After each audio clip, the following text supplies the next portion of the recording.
Welcome back to 30 Frames a Second. As you know, I'm Greg Lassiter. Today, I have an amazing guest. This guy's unbelievable.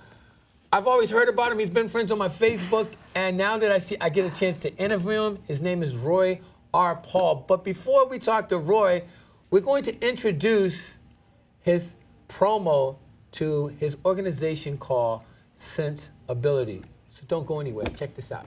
I wrote my first book back in the day, just when Generation X just said, okay, we have debt, how do we manage it? Now all of a sudden we've got all these different financial products, from prepaid cards, to HELOCs, to reverse mortgages. It's become so complicated that it's almost impossible to keep up with it, because the problem is that we're not taught this mandatorily in our schools. Most of the surveys show that most of us learn at home.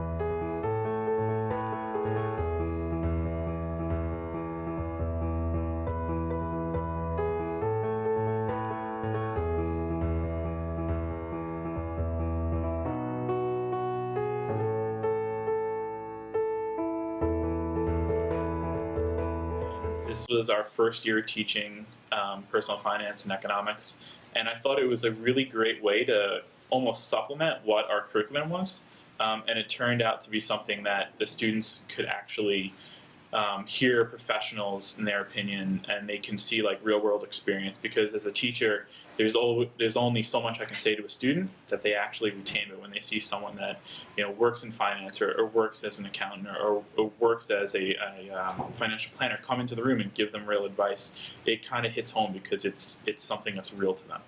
And a lot of our teens are not financially savvy. They go to the check cashing place, and they have to pay to get their checks cashed. So I think it's important for them to learn how to manage their money wisely.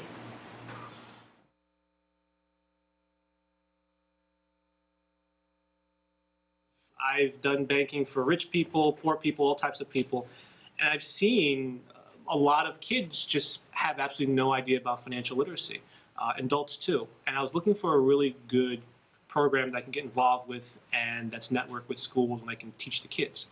So I joined Sensibility, and I got to say that their material is really concise. It's almost, I feel like when I'm teaching the kids with Sensibility, and they're engaged and they're listening and they're learning, I feel like their families and their mom and dad should be here because they would learn as well.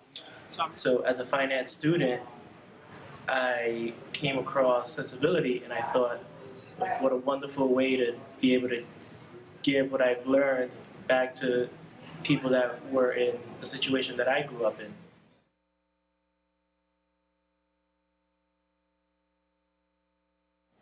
So because of the program, I actually started saving more, and my parents noticed it.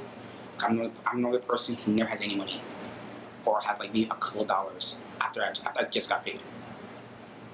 So that's my parents noticed it, and I'm surprised now. Sometimes people actually come to me to borrow money. Yeah, I mentioned to my brother, because he saves, but then the money he ends up saving, he wastes it. So I told him, like, you can save, like, if you get 20, save maybe like 10. Put 10 aside and then waste 10, and like little by little it builds up, and then before you realize you have more money than you started out with, and you actually spend it later. Like when I was making my college decision, I was thinking about like the loans and stuff like that, because he kind of also spoke to us about like loans and interest rates and stuff like that. So then I started thinking about that, and that also helped to make my college decision. I went home to my girlfriend at the time, and she was like, I gotta buy these shoes and they like $200, and I was like, come on, do you really need those? You know what I'm saying? Like, you gotta think about what you really need. And I was like, actually, we was arguing a little bit, having a little, how it goes. And I was like, we actually had a little workshop today, and they was discussing, money and how to manage your money and how to really be responsible, because when you get older, you're really gonna need. And I was like, yo, how much did you save, you think, this year? And she said something ridiculous, like $10 or $20 or something like that. So I was like, you gotta really work on that. And, ever since then, like, she really took that, and I really went, and helped her, and she really helped me. And I told my moms about it, and I was like, Mom, I'm really gonna help you around. We could save like 20 on my check every month and throw it in the savings, just to make sure we got some money. it's nice to see them feel inspired. They think that Christian is a millionaire. They also think that it's obtainable for them to become millionaires. And at the same time, they also realize that it's not going to be handed to them, and they've thought about it. I always get a few interesting questions about where they should put their money, how they can, get a degree that's going to help them make more money. They're starting to get interested in this concept of having their money work for them.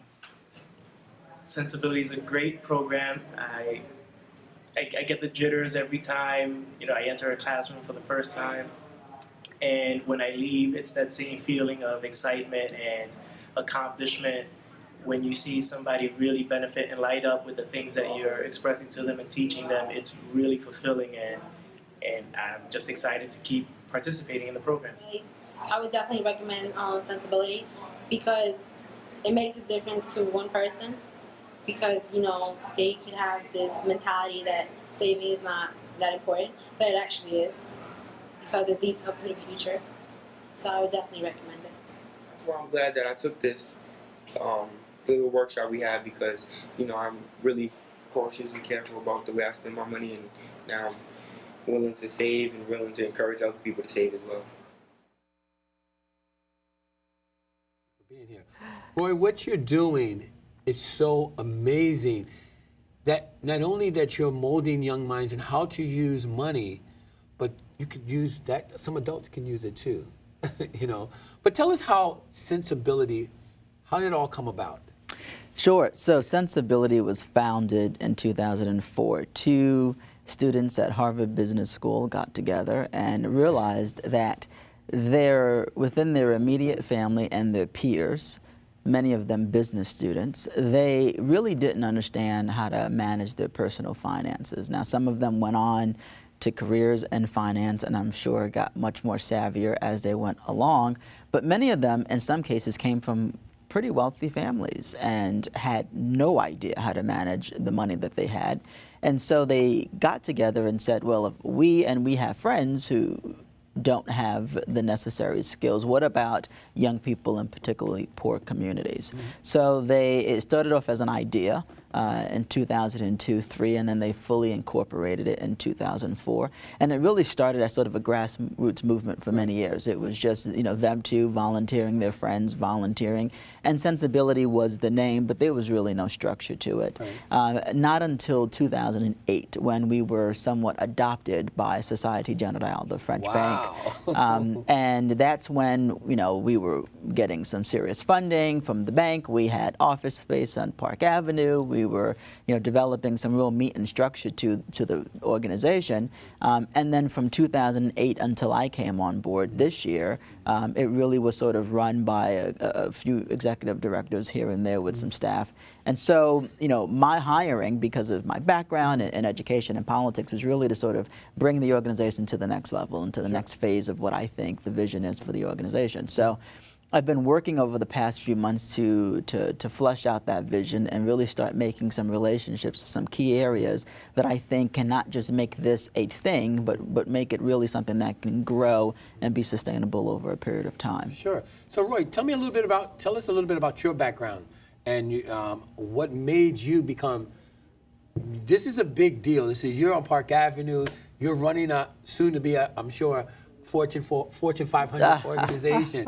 What is your background in finance? Is your background in finance? Where'd you grow up? No. So I grew, my parents both immigrated from the United States Virgin Islands. My mother is from a place called St. Vincent in the Grenadines, and my dad is from a place called St. Croix, grew up in Grenada. And they both came to the U.S. after getting married. I was born in the Bronx and spent, I would say, about the first 8-9 years of my life being raised in the South Bronx. And growing up, it was not the best community to be in.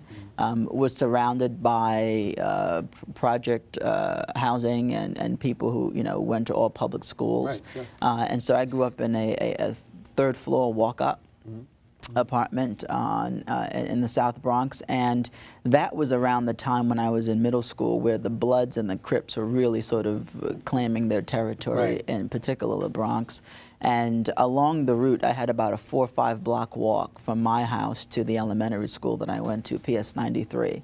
and then later CS-152. And I remember part of their initiation for the gangs was they would hide in bushes, and at the behest of one of their leaders, they would run out of the bushes with box cutters and slash people across the face. That was how they would initiate some people into the gang, to make sure that you were tough enough to really get with the program. And so along that same route that I took, there was another youngster in my school who got initiated, got slashed across the face. And that's when my mother said, okay, that could have been you, we're out of here. Really? So, Okay. Which was going to be my next question. Yeah, How we're did you outta evade here. that? Right. How did you evade? And so we spent summers in Orange County, New York, Middletown, which was, and still is, vastly different, night and day from the Bronx. And so I loved going up there in the summers. I was like, I don't want to live up there. I mean, it's a diverse, but it's really a very suburban community. Very remote.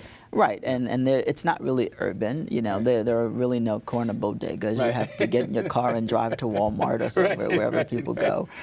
You know, you drive down the street. There's a lot of trees. And I said, I don't want to live here. I mean, it's great to vacation here, but I need a balance. And my mother said, no, this is where we're staying. And so it was, I think, a formative period of my time, because I learned to adapt and assimilate to a different community, different way of life. And so it was good up until about high school, I think, when I really understood what it meant to be in a community and really contribute. And I was in high school, and I remember it as if it was yesterday. I was in a high school class, and the teacher said, you have to take the Regents exams. It's not, you know, this test isn't really an indicator of how well you can do, but follow these steps, you'll pass, don't have to worry about it. And I sat there and I said, well, then why are we taking the test? It didn't make any sense to me. Unless it's going to be definitive in some way, why do it? She said, well, this is just a state standard. And being the rebellious guy that I was back then, I said, well, then we should change the state standard. Why not? Why not? Let's tell the people who are experts that they're not doing it the right way. And so there was, at that time, just happened coincidentally, there was a statewide movement to really put some teeth into the Regents exam. Merrill Tisch was a chancellor at the time, and they were trying to increase the cutoff point. Because you needed a 65 to pass a regular exam, but you needed a 55 to pass the Regents, because statewide, so many people were failing that so they lowered the score. If that's not a scam, I don't know what is. And so I got on a statewide movement to say, you know, we got to put some teeth into this and let it really reflect what people are doing in the classroom and in life. And, you know, started speaking on different legislative panels in Albany, got really close to some of the elected officials that represented my area, got an internship with the local congressman out of it. And, you know, being involved in the local education scene, when I graduated, someone who was on the Board of Education retired, was moving to Florida. And someone said, you know, you've been very outspoken, you've been involved in education issues, you're out of the system, why don't you run for the school board? And I said, no, you can't run for the school board. I was 18 years old. I said, you need to have an EDD or a PhD. I didn't have doctor in front or behind my name. So I said, no one's going to elect me to the school board. And so then I started to really think about it and couldn't really think of a reason why I shouldn't have been on the school board. I thought I was a perfect candidate. And so I started to really think about how this would actually formulate itself into a plan of action, into a campaign. And you know, there were a few hurdles along the way. There were people who didn't want me to get elected. And in one case, well, I think they didn't like the fact that I was very outspoken. I didn't understand then, but really understand and fully understand now, that the powers that be, many oftentimes the party bosses and the people who understand how the system really works, really want people they can control. And I was not someone that they could control. There was nothing they could promise me. I didn't have family members who were teachers who needed jobs. And so they said, well, there's really nothing we could do for him, so we don't want him on the board. He's really going to speak his mind. And so they put up a candidate against me who was, she was African American. There was no African American at that time on the board. 9-member board, 70% majority minority district. And so we needed minority representation. And so they put up an African American grandmother who had custody of her granddaughter. And I went to one meeting, and the person who orchestrated this movement came to me and said, you see, we got you. There's no way people in this community are going to elect you over a grandmother who has custody of her granddaughter. Because they controlled her by she getting custody of her grandchild? They didn't control her, but they knew that she was not someone that would be as outspoken as I would. Correct, so okay. they figured to the voting public, looking at me, 18-year-old, and I looked like I was 12, sitting alongside her at a debate, and John Perino at the time, who was a senior member in the community, they said, there's no way this kid's going to win. And I, to be quite honest with you, didn't think that I was going to win. It was, I thought, a labor sacrifice for the community. I thought, if nothing else, I would get great experience.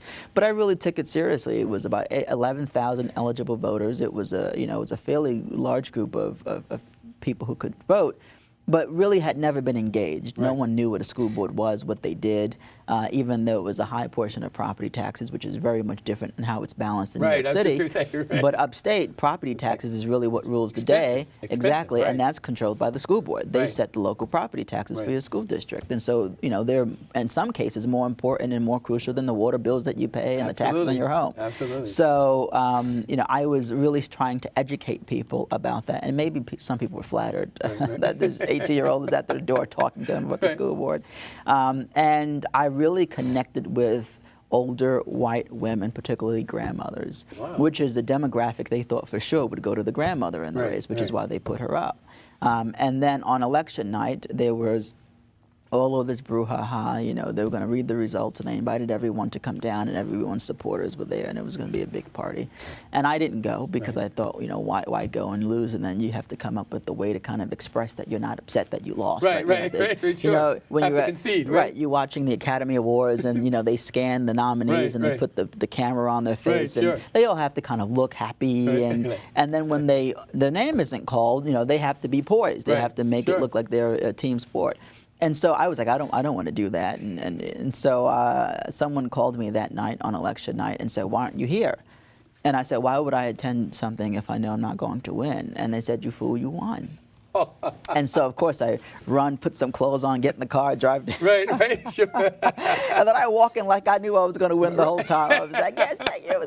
But I won by 26 votes. It was a very close election. No recount? No recount. I didn't think that I was going to win, but I did. Served 5 years and learned a lot, particularly about the education system in New York State, which I thought was incredibly rigged towards people who had resources, which is, I think, common in almost every sector of life. Having more money gives you more access and more options, and for those who don't have, you have no access and no options. And we know that in the school system, depending on where you lived, you're zoned, right? Right, absolutely. You have to send your kid to this school if you live in a particular community. In New York State, not in New York City. New York State and New York City, it was zoned at one point. Oh, right, at one point, okay, yeah, sure. And so people who had access didn't have that issue, right? You could live in New York and you can send your kid to Dalton, or you can send your kid to boarding school in New Hampshire. Right, sure. And no one said, no, you can't send your kid to that boarding school in New Hampshire. You got to send them to the local public school in your community, right?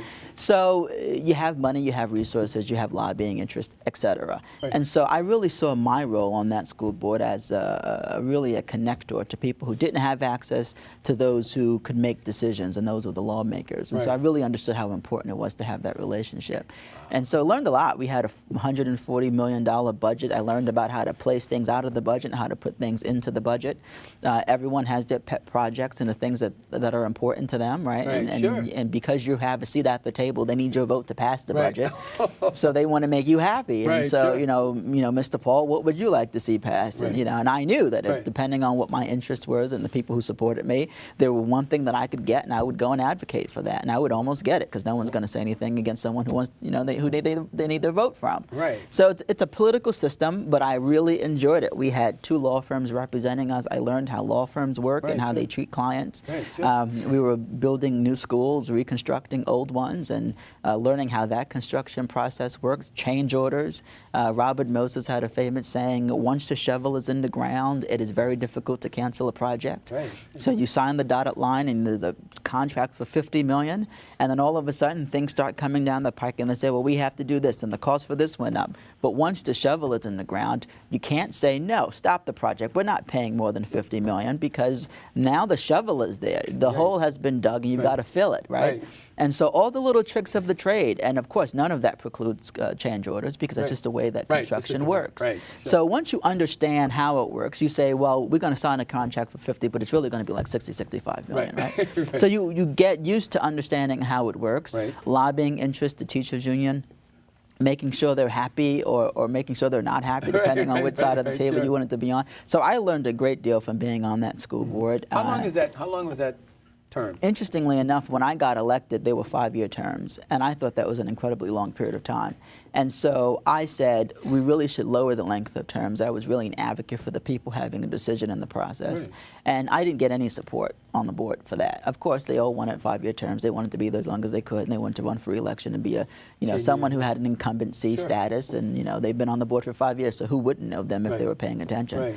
And so they said, no, we don't really like that idea. And so I said, well, if we can't get a vote here at the table, then we're going to put it up as a referendum on the people, and they're going to decide. And then, of course, at that point, they were like, oh, well, we love the idea. It's wonderful. We should. Why didn't we think of this before?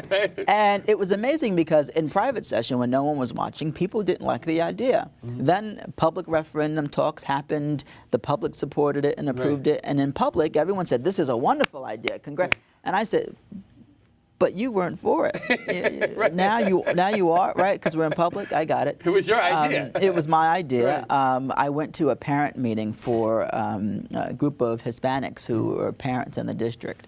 And they were, I think, the most educated for me because I understood that English language speakers have a privilege in this country. Those who don't speak English as their first language don't have that privilege. And it was explained to me how on a ballot, when you vote for a referendum or November 7th, if you go to vote for local elections, sometimes you have names that are there, they're in English, but you have to flip the ballot over and there are propositions. And we had school board propositions the same way on November you have the proposition for the Constitutional Convention. And parents were saying that stuff is in English, and while we can speak, in some cases, fluently to have a conversation, we don't understand how to speak, read in English. It's difficult for us. And so I said, oh, well, we should just put it in Spanish. I mean, it seemed like a no-brainer to me. I took that back to the board. We were in private session, and they said, oh, no, we don't need to do that. We don't need to do that. We don't need to do that. Referendum. We don't need to do that. And so I said, well, let's let the public decide, right? And then the way that they wanted to sort of make it pass muster, as one person said, well, then we should have it in Italian, and then we should Chinese, and so on and so on, right? Exactly. And so that ended up having had it in Spanish and Italian, and I didn't think we needed it in Italian, of course.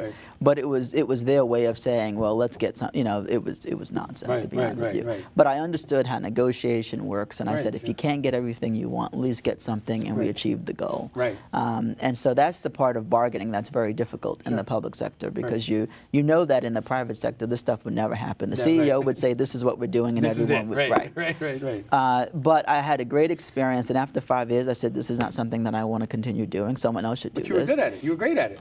I thought I was. I thought I was, and I had a great deal of fun. I loved learning. I loved being involved in the process. But I really wanted other people to get that opportunity. And I think far too often we have people in elected office who stay there and they make careers out of it. And they jump around. One day you wake up there in the state assembly, then you wake up and they're in Congress, and then you wake up there running for mayor, and you go, wait a second, like, what else can you do? Sure. And they're institutionalized, and people love the power and the prestige. They walk into a room, congressmen, servants, and they get very excited about that. Their egos have been filled.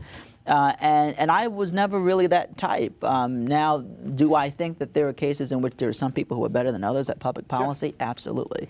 And we need to support those people. But in the cases in which they're just sort of there to sort of do nothing and get reelected, then we need to, exactly. And so I said, let someone else do this. I wanted to go to graduate school.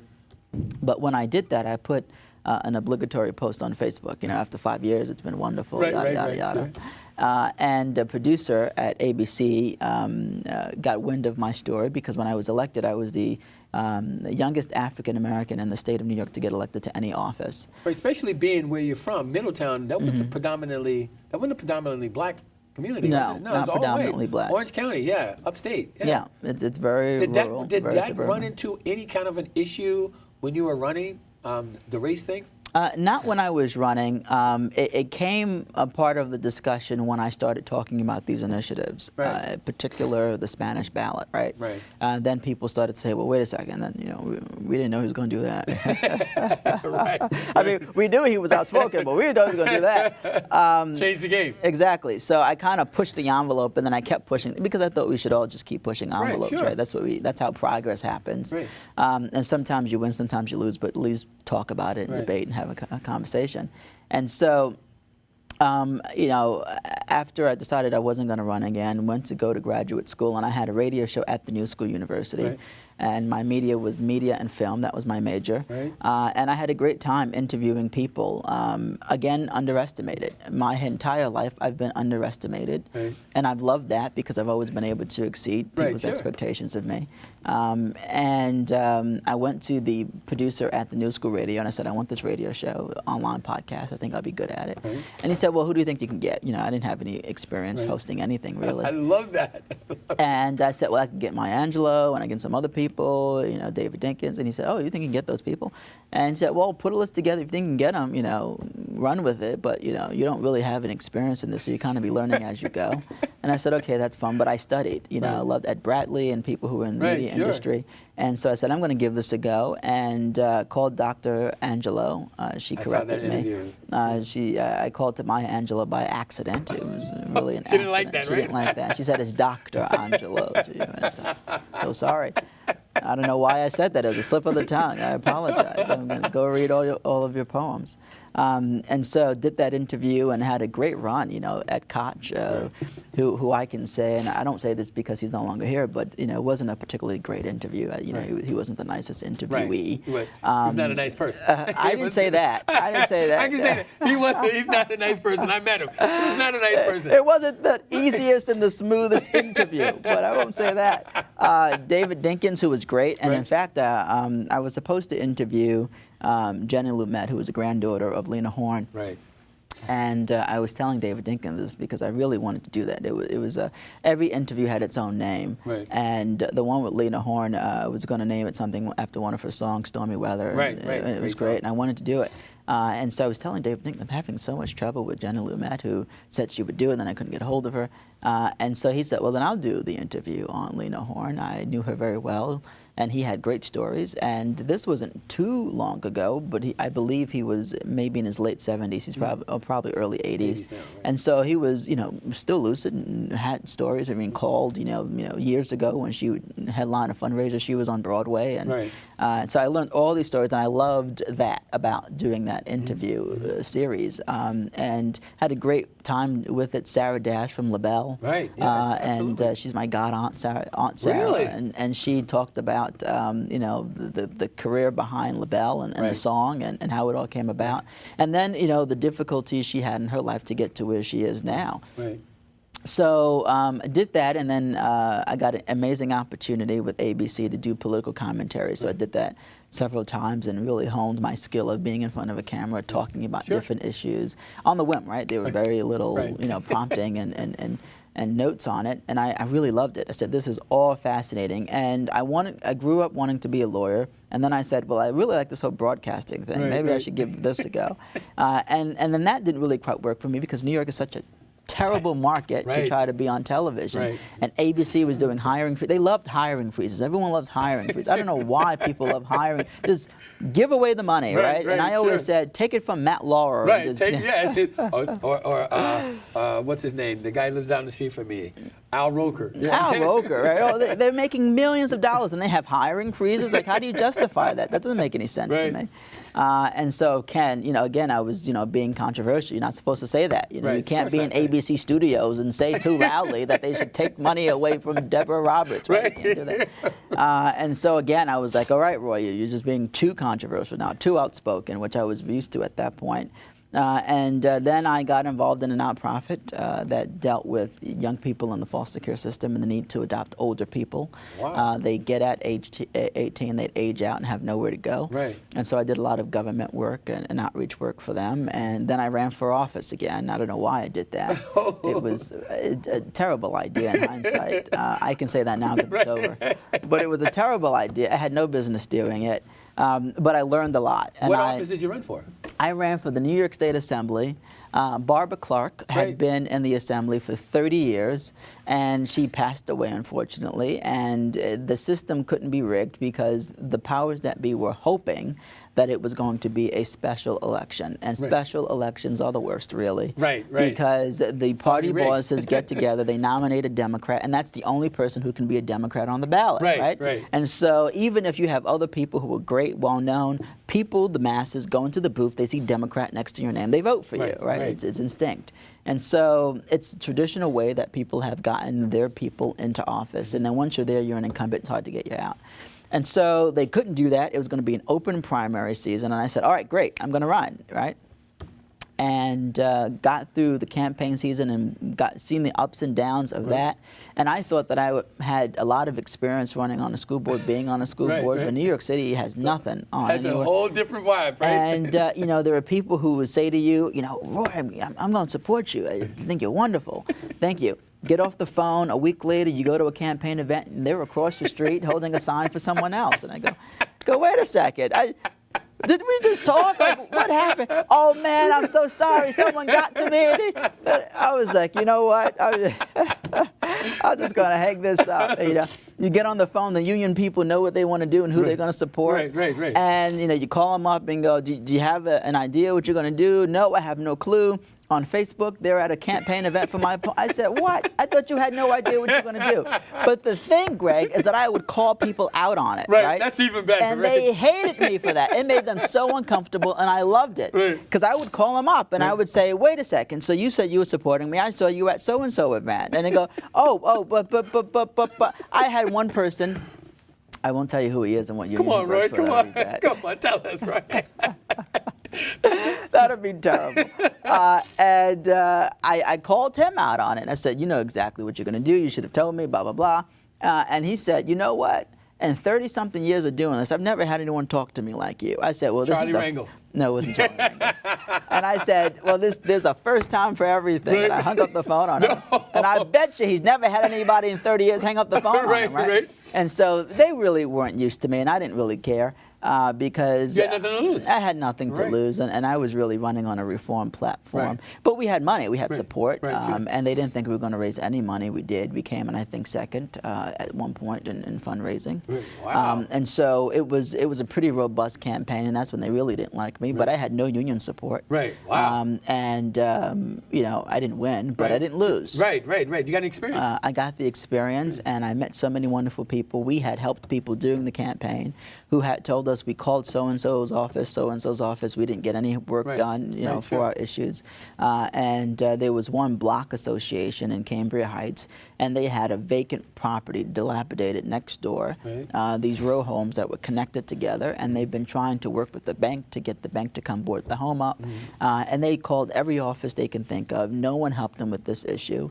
And they told me about this thing during the campaign, and I said, you know what, I'm going to get a lawyer friend of mine. We're going to write a letter to the bank. Right. He did. He wrote the letter. We sent it up. 2 weeks later, they came and boarded up the home.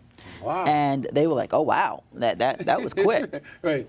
And maybe it was the name of the law firm on the letterhead. But I know how to get things done. And I think people saw that. I earned every bit of the 600 votes I got, right? I think those 600 people are the smartest people in the 33rd Assembly District, okay? They're the smartest people. And I love them dearly.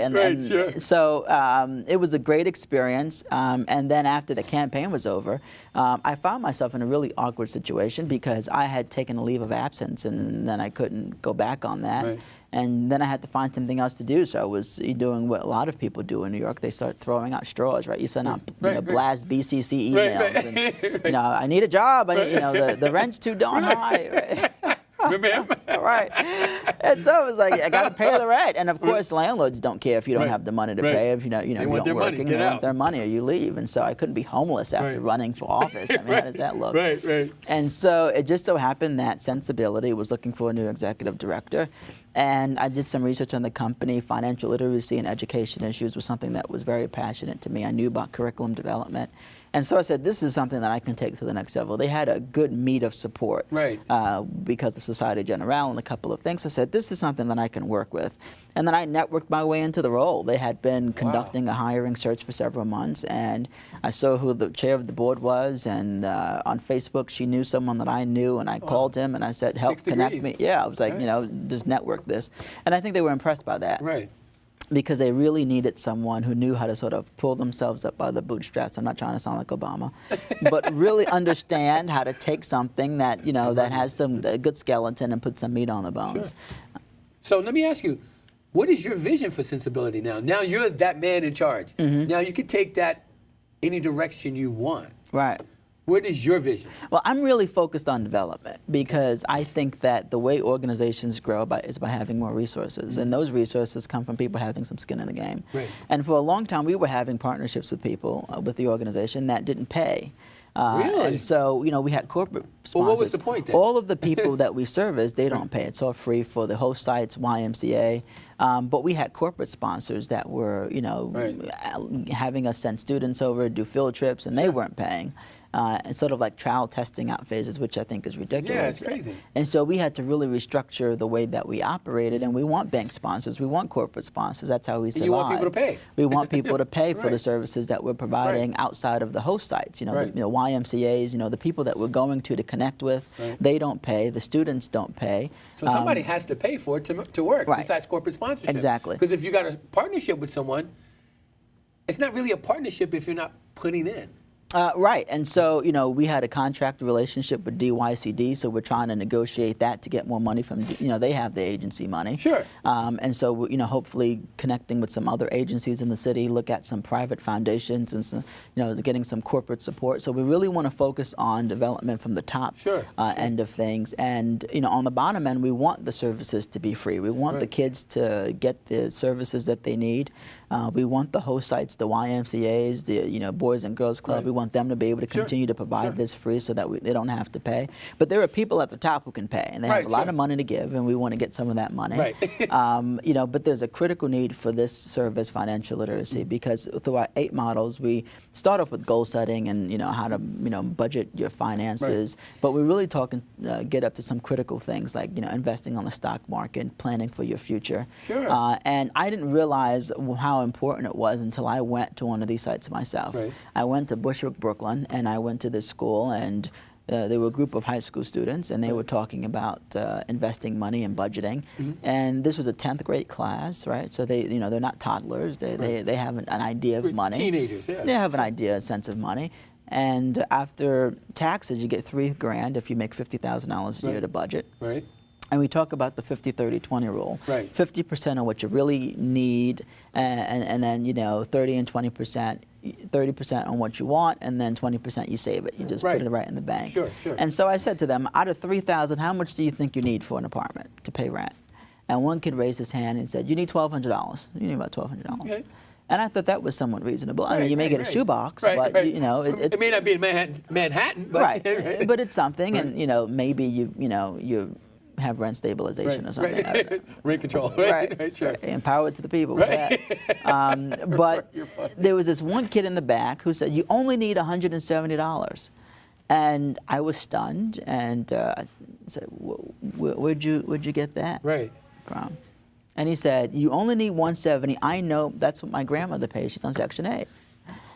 And I said, that's interesting, because I didn't realize, even for 10th graders, you think that they would disconnect themselves from what they're living versus reality, right? You think people know you can't really pay $170 for an apartment.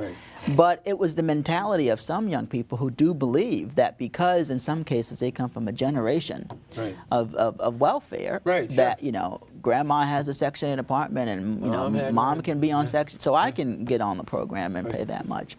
And, you know, another kid raised his hand and said, if you don't ever have money, just get food stamps.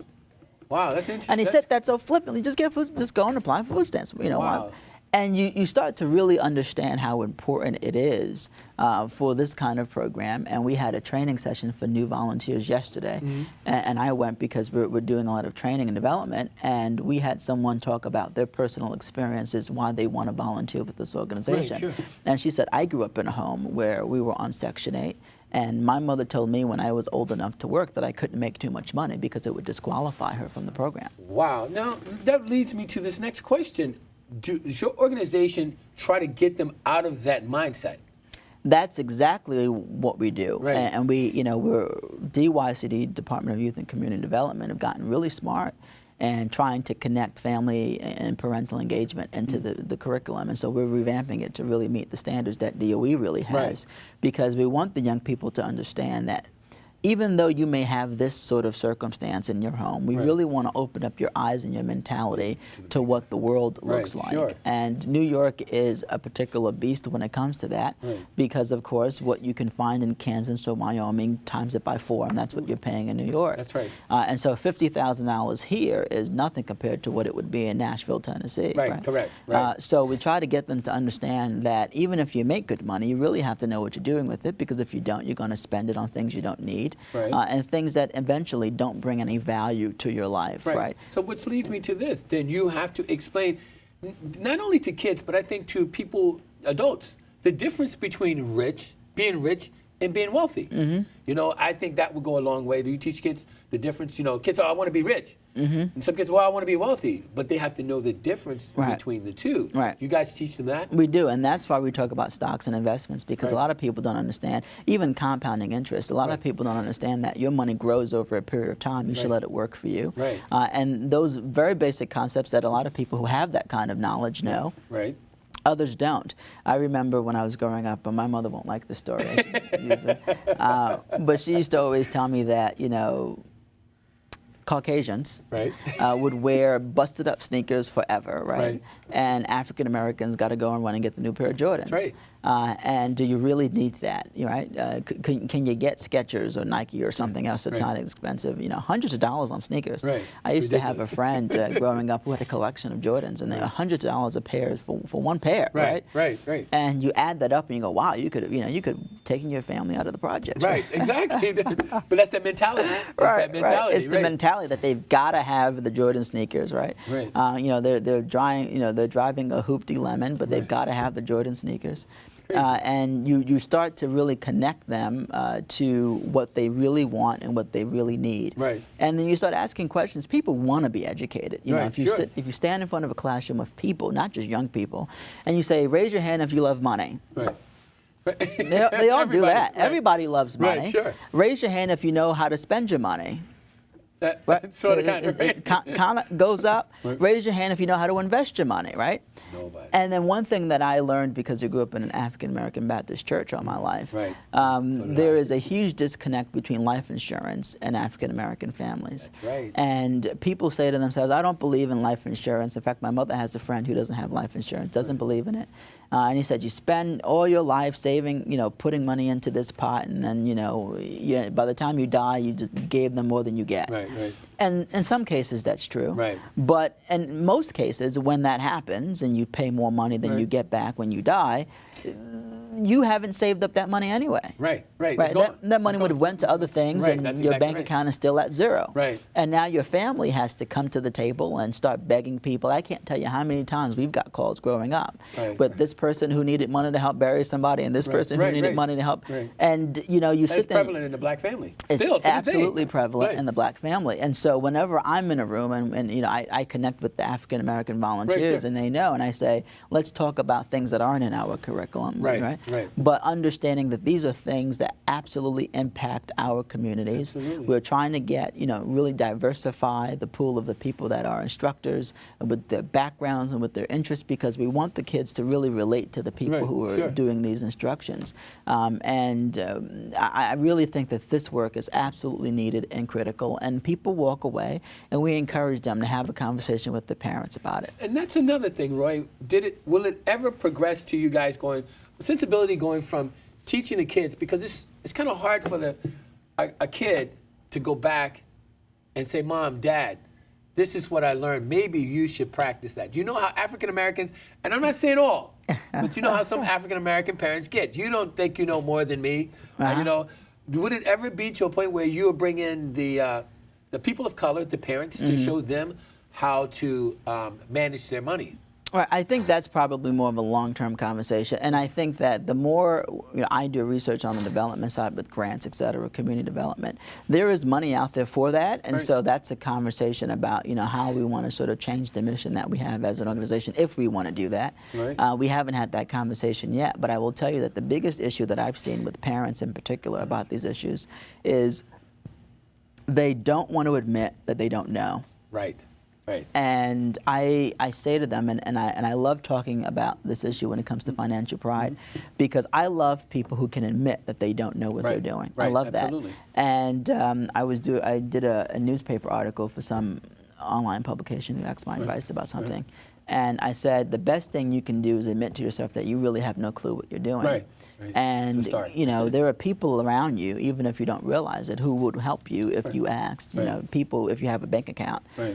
People don't realize that all the people, when you walk into a bank, those community service representatives, the bank tellers, the people who are sitting at the tables, in the cubicles, they are all there to work for you. Right. These are people putting who, your money in their bank. Absolutely. Right. And so I don't care if it's Carver or Chase or M&T. Right. You walk in there and you can sit down. In some cases, you don't even make an appointment. You can just walk in, sit down. They're there, sit down and say, I need help understanding this. I need help understanding that. Many people go to X, Y, and Z, Jackson, Hewitt, H&R Block to get their taxes. Those are people who work for you. They help you save your money and pay less money to the government if you qualify for deductions, et cetera. Those people, you should use them to ask questions. They're getting Finances, your few $100s to prepare your return. They can take 10 minutes and talk about whatever issues that you have a concern with. So we want to talk to people about how to really use the people in your life who, in most cases, won't even charge you extra to get the kind of services that you need. Right. That is simply, what you do is simply amazing. And I am proud to see another black man. And I don't usually try to bring color into it, but to see a black man. Yes, you do. When you see my face. We're friends on Facebook. Yes, you do. But I am so proud to see that you're progressing and trying to mold the young people. You mold your minds, and especially about finances, because in our community, we lack the knowledge of finance. And I am very proud to sit here across from you that I'm going to bring you back for part 2 to ask you the differences. You have kids that come from poor families in Manhattan, the school board from Stuyvesant up to 96th Street. They're all public schools, and they all get the same funding that the Bronx and Harlem get. Why is there a vast difference in access? There will never be equity when it comes to funding for education. They won't. You will always have certain school districts who don't need the money they're getting. And then you will always have school districts who need more money and just don't get it. What you've got to do, and I was at a meeting today with the borough president's office in Brooklyn, Eric Adams people, and I was telling them, you've got to create public-private partnerships. You have to say, this is the void. And yes, we can talk all day about what we don't have, and we can say, well, schools on the Upper West Side have more money and they don't need it. It's not going to work because the lawmakers are very diverse, right? You have 51 council members, and they're not going to all agree that you should take money from one area and put it here, right? You're not going to ever have consensus on what equity looks like. But you can say to yourselves, if you're innovative, you can say, we have this problem in our community. How do we get a JP Morgan? How do we get an X, Y, and Z to come in and invest so that we can start to fill the gaps? And we were talking about homelessness because the city of New York is having a huge problem right now with homelessness. I was on the phone yesterday with Robin Hood Foundation, and we were trying to get them to support a program, financial literacy, young people, especially in homeless shelters, and what the nexus would be between the financial literacy they get and how it affects their math scores and possibly the graduation rates, right? And they said, oh, that sounds like a wonderful idea. Get someone to fund it, do it for 2-3 years as a pilot, and then come back to us, right? And of course, if everyone had to do that, then we won't ever need people. But nonprofits, in my case particularly, but other people don't have the money, the resources to fund an idea, and then let Robin Hood come on the back end after you've proven the model. But what we can do is that the city agencies can fund these types of initiatives, and they can think. I, as the executive director of a nonprofit, shouldn't be the one to say, How do we come up with an idea Right. that They can should be be bringing it funded to you. so Robinhood can Right. fund it, That's right? right. They should be saying to themselves, the commissioner, X, Y, and Z should say, we have a problem with homelessness. Right. How do we connect all the issues that we have to the people who can fund it and really put some traction Right. on this? Right. So let's come up with innovative ideas. And I don't know if they're thinking about it. I'm not saying they're not. Then Right, maybe they sure. are. Right. And who knows? There might be a door opening there, and I don't want to close it. But thinking about how to come up with ways Right. to fund these types of programs that can have some wheels on them, and then go to Robinhood and say, why don't you expand this, fund it, et cetera. That's what we have to be doing in the public sector, and that's how we attract the private sector. Wow. So let me ask you this. So now you're the director, executive director, Sensibility. What is your personal? That's your last stop. What's your long-term goal personally? Since you after you bring these guys trillions of dollars, then what? I knew you were going to ask You me know this. that. I am still figuring that out, and I have become more comfortable as I've gotten older to say that What are I'm you 21, 22? I'm 12. I just have a goatee. But I'm becoming comfortable with saying I just don't know yet. Right, sure. I like the idea of the private nonprofit sector. I think that I'm pretty good at making decisions, which is why I think I'm comfortable in these types of positions. Going to a bigger foundation seems like a great idea. You can impact more people, Sure. and you're funded, right? You don't have to go out seeking funds. You've Sure. got a pile of money, and the dividends of the organization have made it grow, and you Right. can be in existence for the next 100 years. There's Robinhood, there's Ford. I mean, there's so many great foundations. I would love to be on that side of things. If not, I'm happy to be in a space where I can grow and utilize my skills. I don't like being limited. Right, sure. I like the idea that in this particular role, I have ideas, I can enact them. If they work, we continue them. If they don't work, we don't continue them. Right. But I don't have anyone really, and the board is fairly, laxed when it comes to me doing things that I want to do.